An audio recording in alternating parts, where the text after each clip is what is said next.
Good morning everybody. आज 2 मार्च है और होलिका दहन है। अनिका के बोर्ड के एग्ज़ाम्स चल रहे हैं और आज उसका हिंदी का पेपर है।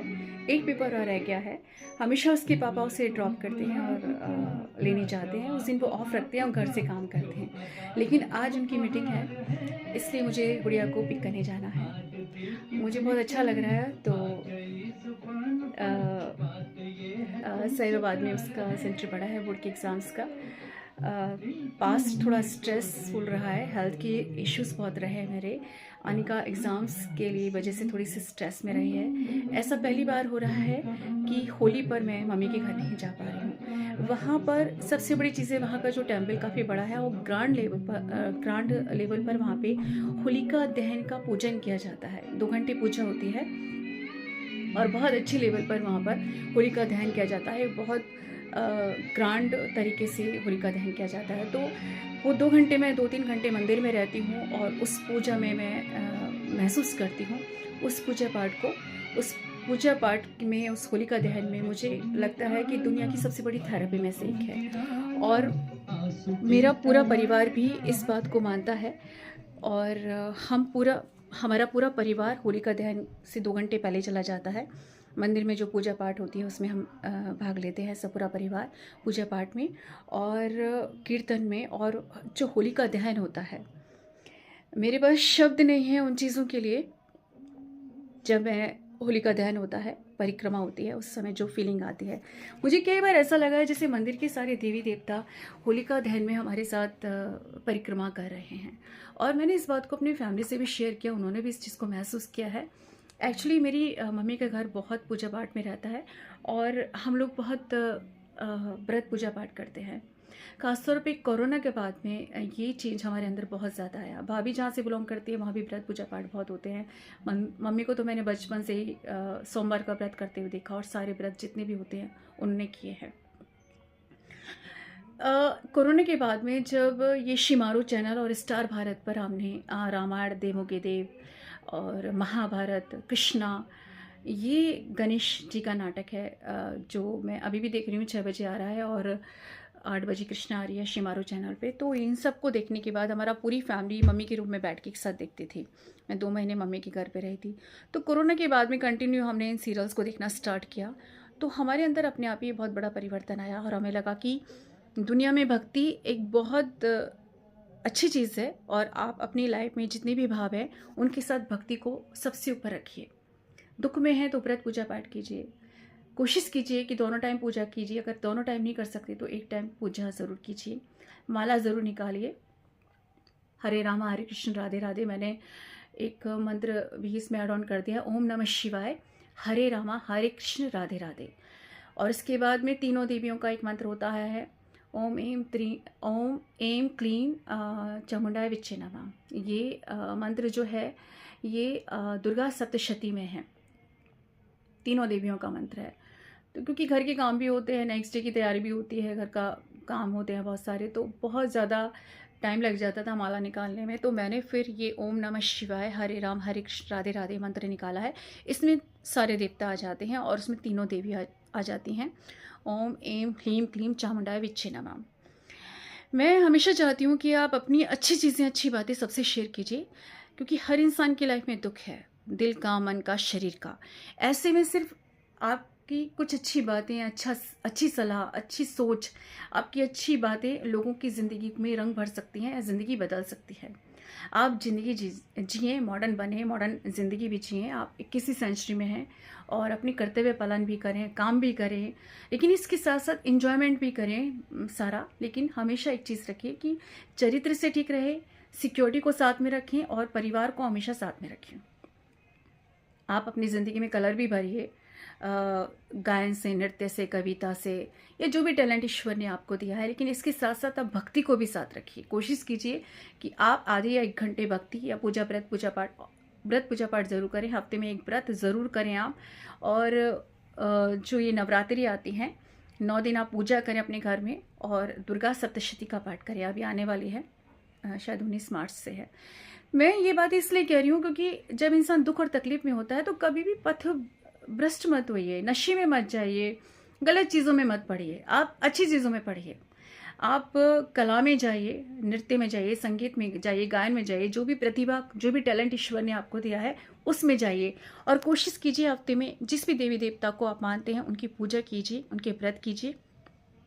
सेकंड, पूजा ज़रूर कीजिए, माला ज़रूर निकालिए और घर के पास में जो भी आपके मंदिर है वहाँ कोशिश कीजिए वहाँ जाने की। वहाँ कीर्तन होते रहते हैं, सुंदरकांड होते रहते हैं, या 30 त्योहार पे वहाँ जो भी होता है उसमें बैठ के आप उसमें भाग लीजिए, भजन गाइए, कीर्तन गाइए। नहीं गा सकते हैं तो सुनिए, सुनने मात्र से आपके अंदर बहुत बड़ा परिवर्तन आएगा। तो मैं बता रही थी होलिका दहन के बारे में, तो इस पे बहुत स्ट्रॉन्ग रिसर्च हुई है और रिसर्च से पता चला है कि होलिका दहन एक बहुत बड़ी थेरेपी है। आप इससे अपने दुखों का अंत कर सकते हैं। आपके अंदर जो दुख है, तकलीफ है, मन की तकलीफ है, किस्मत की दुख है, किस्मत की, भाग्य की, परिस्थितियों की, रिश्तों की, जितनी भी तकलीफ आपके अंदर चलती हैं, जो हर इंसान के साथ है। कोई इंसान कितना अमीर हो, बड़ा हो, गरीब हो, महल में रहता हो, झोपड़े में रहता हो, किसी के पास कितना ही पैसा, प्रॉपर्टी हो, कितने रिश्ते हों, लेकिन इसके बाद भी मैंने देखा है कि हर इंसान मन से दुखी है, दिल से दुखी है। कोई ना कोई चीज़, कोई ना कोई कमी उसके जीवन में है, कहीं ना कहीं एक तकलीफ है उसके अंदर है।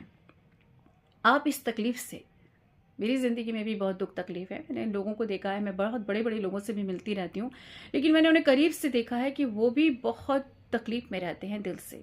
कहीं ना कहीं बहुत बड़ी बड़ी कमियां भी उनकी ज़िंदगी के अंदर है। इस कमी का मैं नहीं चाहती कोई भी इंसान।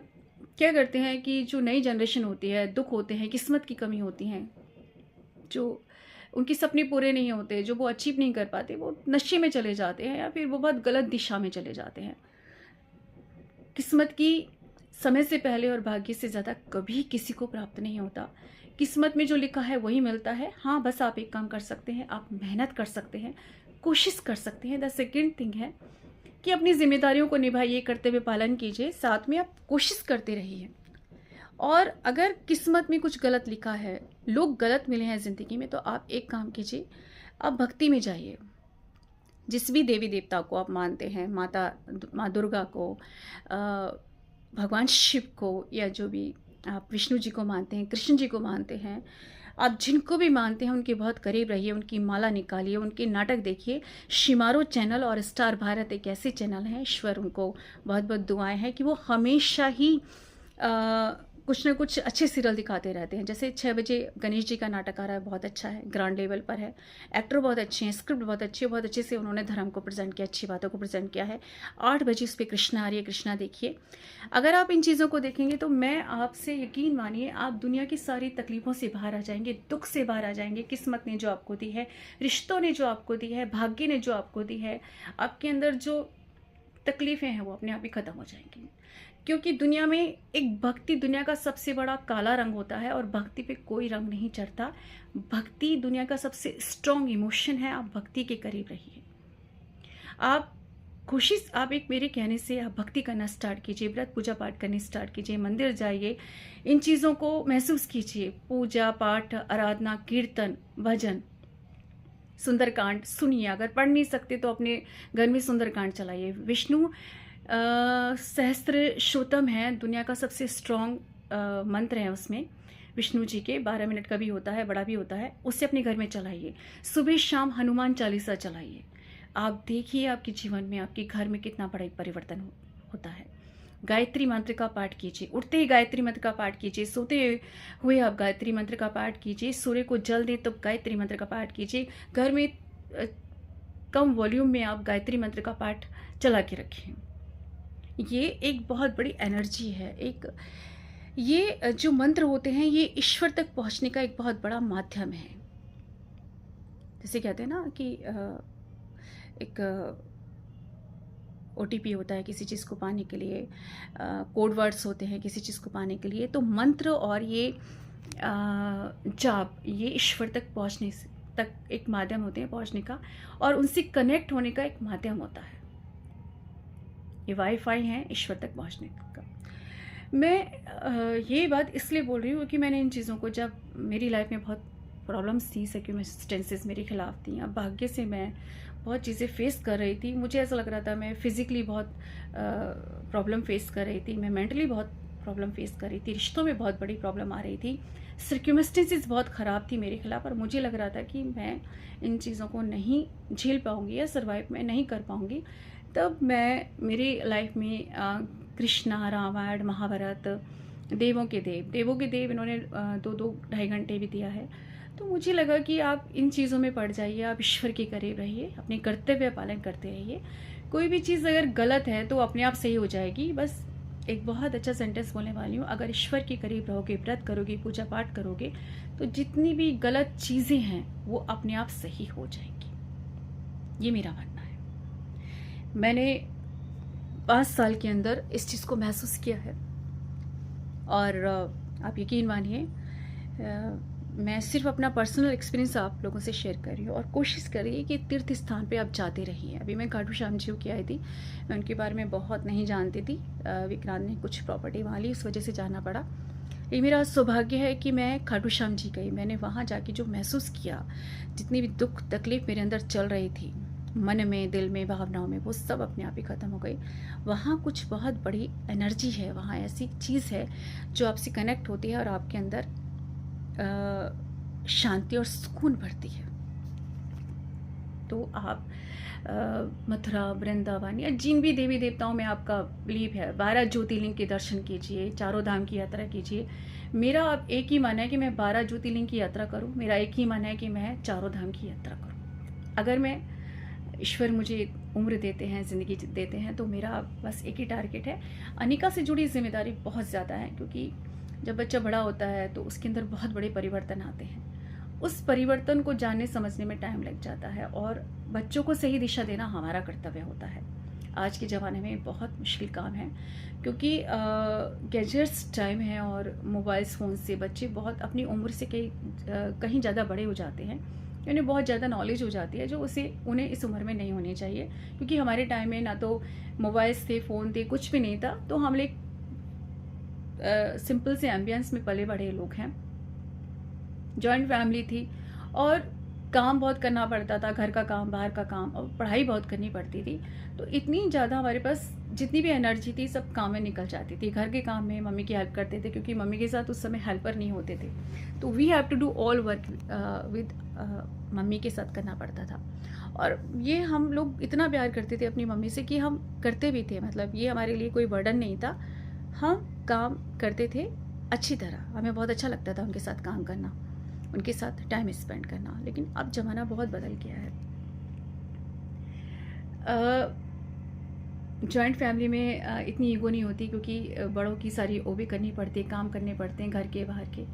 अब टाइम बहुत है, एक एक बच्चे होते हैं, उनके पास सब कुछ होता है, लैपटॉप होता है, उनके पास मोबाइल होता है, उनके पास वो सारी फैसिलिटीज़ होती हैं जो हमने कभी अपनी ज़िंदगी में देखी भी नहीं है। तो इस ज़माने में और उस ज़माने में बहुत अंतर है। तो बहुत बच्चे को समझने में टाइम लगता है। ये जो एज होती है 14 साल से लेकर 18 साल की, ये बहुत सेंसिटिव एज होती है। बच्चे बड़े हो रहे होते हैं, उनके अंदर बड़ा परिवर्तन हो रहा होता है।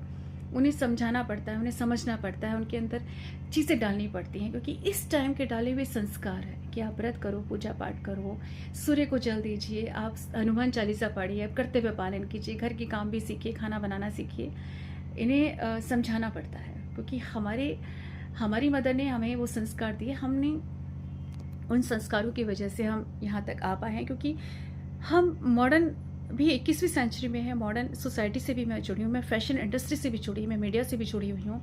लेकिन क्योंकि मेरे अंदर हमेशा ये चीज़ रही थी कि बेसिक चीज़ें मेरे अंदर बहुत ज़्यादा थी, तो कोई भी चीज़ ने, किसी भी चीज़ का प्रभाव मेरे ऊपर नहीं पड़ा।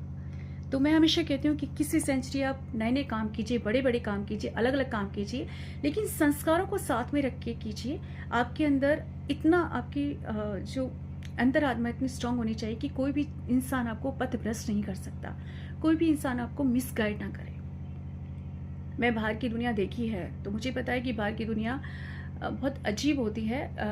कोई भी इंसान आपको पथभ्रष्ट कर सकता है अगर आप अंदर से स्ट्रांग नहीं हैं, अगर आप अपने परिवार के करीब नहीं हैं।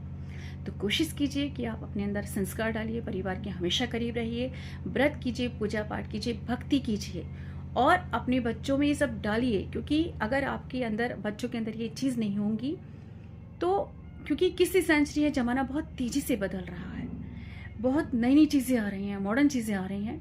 तो अगर हमारे साथ ये चीज़ें रहेंगी, ये ज़मीन है और जड़ है, इनसे जुड़े रहिए।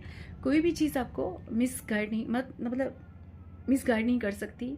आप कभी पथभ्रष्ट नहीं हो सकते हैं, ये मेरा मानना है। क्योंकि मेरे अंदर ये चीज़ें बहुत थी। हम लोग एक टाउन से बिलोंग करते थे और मेरे घर में व्रत पूजा पाठ का हमेशा, मेरी मम्मी बहुत व्रत पूजा पाठ करती थी और उन्होंने हमेशा, आज भी बहुत है, इसकी मौसियाँ बहुत मॉडर्न है। मेरी इसकी एक मौसी जीएम है टोक्यो में। एंड हमारी फैमिली बहुत मॉडर्न है, बहुत अप टू डेट है। लेकिन एक चीज़ हमारे अंदर है कि हम लोग पुरानी चीज़ों से बहुत जुड़े हुए हैं। व्रत पूजा पाठ से, संस्कारों से, इन सब चीज़ों से हम बहुत जुड़े हुए हैं। हमारे घर में पूजा पाठ बहुत होती है, व्रत बहुत होते हैं। और क्योंकि इनके अंदर जो ताकत है वो किसी चीज़ के अंदर नहीं है। हर इंसान की अपनी अलग किस्मत होती है, अलग परिस्थितियाँ होती हैं। हर इंसान की ज़िंदगी का एक अलग पेपर होता है, एग्ज़ाम पेपर होता है।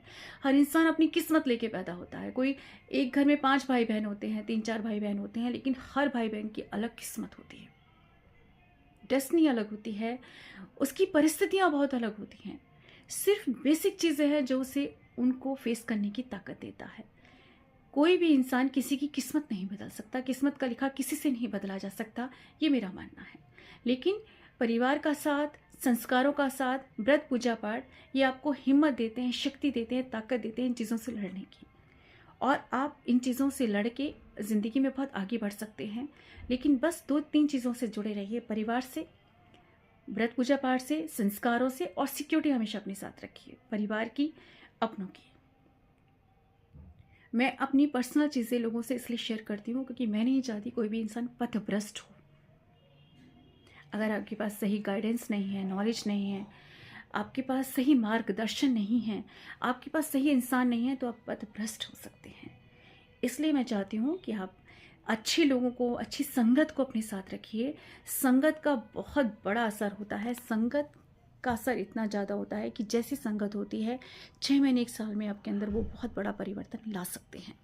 इसलिए संगत हमेशा अच्छे रखिए, मॉडर्न बनिए, अप टू डेट बनिए, किसी सेंचुरी, अच्छे काम कीजिए, बड़े काम कीजिए, लेकिन संस्कारों से, परंपराओं से, व्रत पूजा पाठ से, इन सब से जुड़े रहिए, परिवार से जुड़े रहिए, परिवार के अच्छे और बुद्धिमान लोगों से आप जुड़े रहिए, क्योंकि उनके पास जीवन का एक्सपीरियंस होता है। उन्होंने उस चीज़ को कैसे फेस किया, उन्होंने सर उन परिस्थितियों में, सर्कमस्टेंसेस में क्या किया, कैसे वो उस चीज़ से बाहर आए, कैसे उन्होंने अपनी ज़िंदगी को आगे बढ़ाया, ये एक्सपीरियंस आपके लिए वरदान होगा। इसलिए अच्छे, सच्चे और संस्कारी लोगों से हमेशा जुड़े रहिए, ईश्वर से हमेशा कनेक्टेड रहिए। जिस भी भगवान को मानते हैं उनके व्रत कीजिए, पूजा पाठ कीजिए, भक्ति कीजिए, उनकी माला ज़रूर निकालिए। बल्कि मैं कहती हूँ, आप घर में जो भी रूटीन काम करते हैं, आप मंत्र जाप करते रहिए, हरे राम हरे कृष्ण राधे राधे, ओम नमो भगवते वासुदेवाय नमः, ओम नमः शिवाय। ये चीज़ आपको ईश्वर से कनेक्ट रखती हैं। ये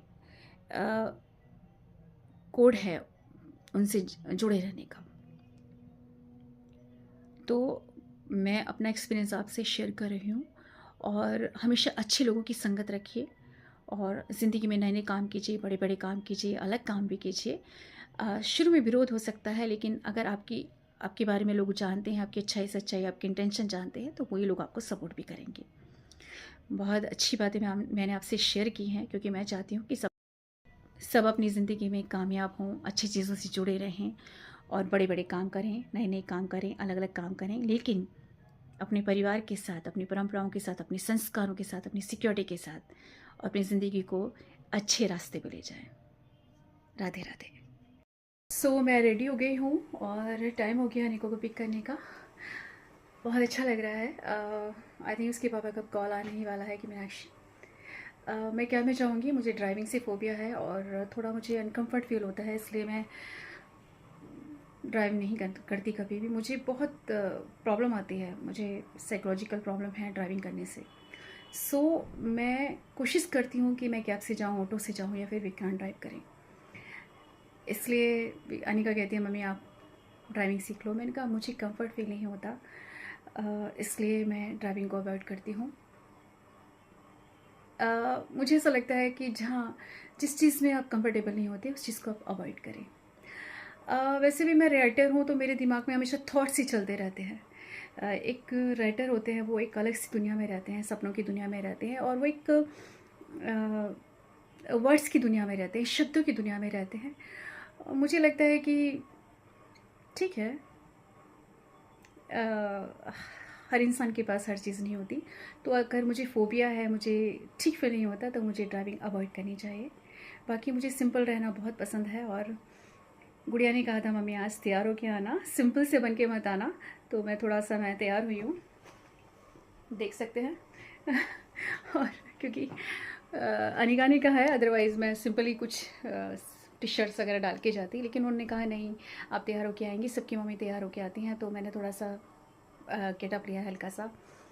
और क्योंकि भाई घर का रूटीन काम होता है, और राइटर्स से अलग से होते हैं, एक सपनों की दुनिया में रहते हैं, तो वो इन चीज़ों पे ज़्यादा ध्यान नहीं देते। लेकिन जीवन है, जीवन में हर चीज़ होनी चाहिए। सो गुड़िया की वजह से मैंने गेटअप लिया है और मैं उसे पिक करने जा रही हूँ। और आई थिंक मैं कैप्चर करूँगी। ये बहुत ही खूबसूरत याद है 10th क्लास में बोर्ड के एग्ज़ाम से अनिका के, और फर्स्ट टाइम उनकी मम्मी उन्हें गुड़िया को पिक करने जा रही हैं। तो मेरे लिए खूबसूरत याद है। जब वो बड़ी हो जाएंगी या शायद थोड़ा दूर चली जाएंगी, तब ये वीडियोस ही मेरे लिए एक यादें होंगी, खूबसूरत यादें कि मेरे साथ रहती थी। उनके बोर्ड के एग्ज़ाम थे और मैं गुड़िया को पिक करने गई थी। मैं हर इंसान से कहती हूँ कि हर इंसान को पिक्स वीडियोस ज़रूर बनाने चाहिए, अपनी फैमिली की, अपने परिवार की, उन लोगों से जिनसे आप प्यार करते हो, उनके साथ पिक क्लिक करो, वीडियोस बनाओ, वो एक खूबसूरत यादें रह जाती हैं। तो मैं बच्चे को पिक करने जा रही हूँ। तो ये मेरा फाइनल लुक है।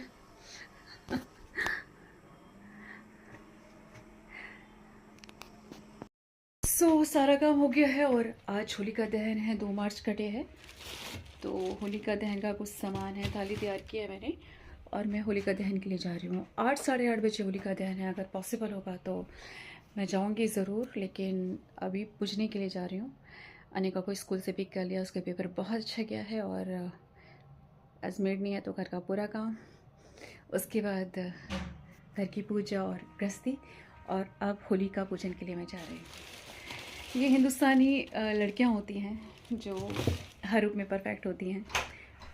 घर संभालना, बच्चे संभालना, मॉडर्न ज़िंदगी जीना, और सारे काम करती हैं। और यही हम हिंदुस्तानी लड़कियों की ख़ास विशेषता होती है कि हम अपनी हर कर्तव्य को, हर दायित्व को बहुत अच्छे से निभाते हैं। तो आपको होलिका दहन की बहुत बहुत बधाइयाँ, बहुत बहुत शुभकामनाएँ। मैं होलिका दहन के लिए जा रही हूँ और बहुत अच्छा लग रहा है। हर साल मैं मम्मी के यहाँ रहती हूँ, लेकिन आज क्योंकि अनिका के बोर्ड के एग्ज़ाम चल रहे हैं इसलिए मैं नहीं जा पा रही हूँ। और होलिका दहन भी शायद मैं कैप्चर करना चाहूँगी। राधे राधे।